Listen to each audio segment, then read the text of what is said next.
Smile and Learn. Hola, amics! Avui descobrirem alguns llocs on viuen els éssers vius. Aquests llocs són coneguts com a hàbitats. Ho sabies? Es diu hàbitat al lloc que té els recursos necessaris perquè els éssers vius puguin sobreviure.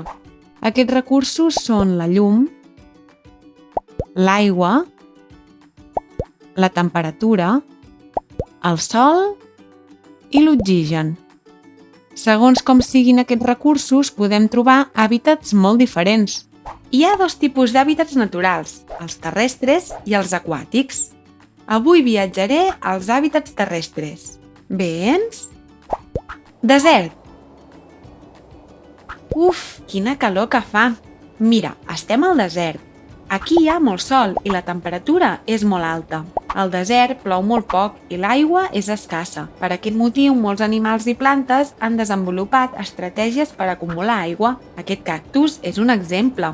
Al desert hi poden viure animals com els escorpins, serps o mamífers com els camells o dromedaris. Sabies que també hi ha deserts freds? Aquí tot està gelat i les temperatures són extremadament fredes. En aquests hàbitats amb prou feines hi ha plantes, però sí que podem trobar alguns animals que s'han adaptat a viure-hi, com l'ós polar.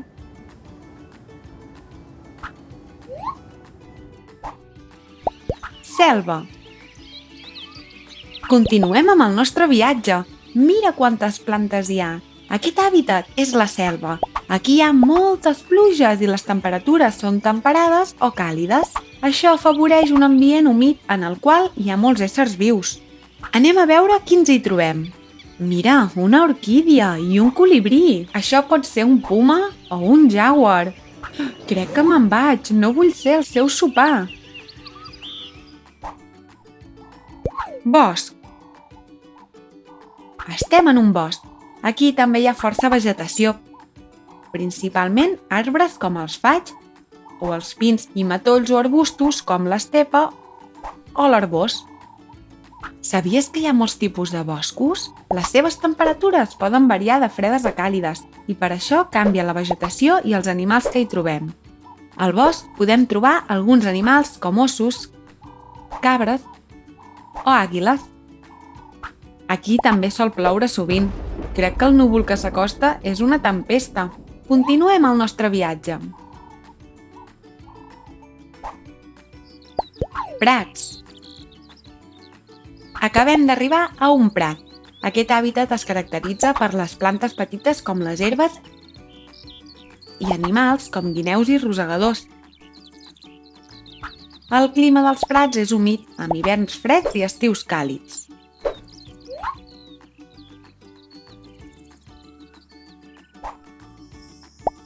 Sabana.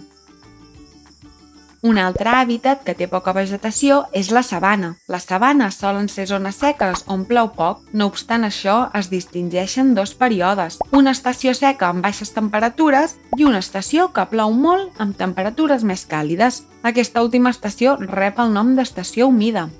Aquí hi ha moltes herbes i algun arbre com el baobab. Entre els animals trobem a molts herbívors com els elefants, les zebres o les girafes. També hi ha animals carnívors com els lleons o els guepards.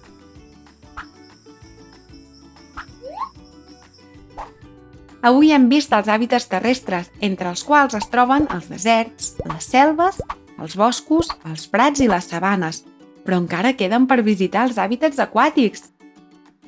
No et perdis el següent vídeo. Fins ara!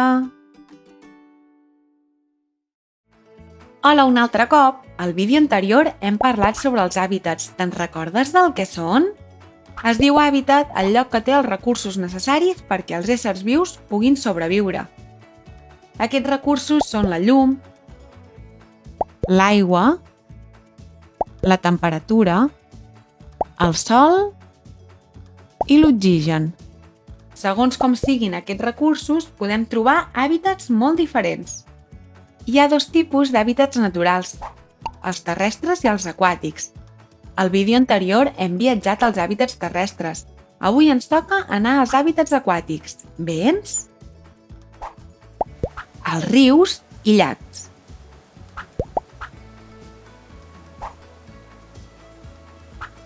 Els rius i llacs són hàbitats d'aigua dolça i podem trobar molts animals, entre ells peixos com les truites. També hi creixen petites plantes com els nenúfars.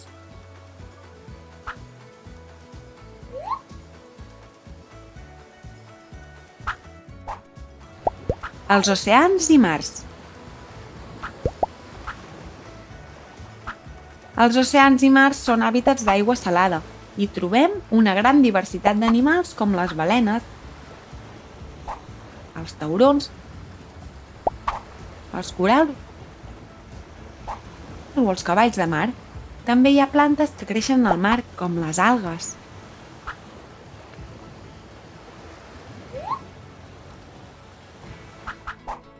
En els hàbitats aquàtics, els éssers vius s'han adaptat a fer les seves activitats dins de l'aigua. Un exemple són les brànquies dels peixos, que els permeten respirar sota de l'aigua. La llum també és un recurs molt important en aquests hàbitats i de vegades, a causa de la contaminació, no pot arribar bé al fons dels rius, llacs o oceans, deixant els éssers vius sense un recurs essencial.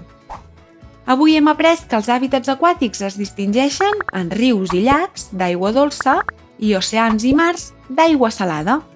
I això ha sigut tot sobre els hàbitats. Fins ara!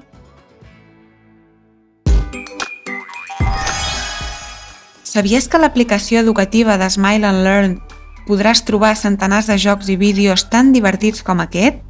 Descarrega't l'app de Smile and Learn al teu mòbil, tablet o ordinador i seguiràs aprenent mentre et diverteixes.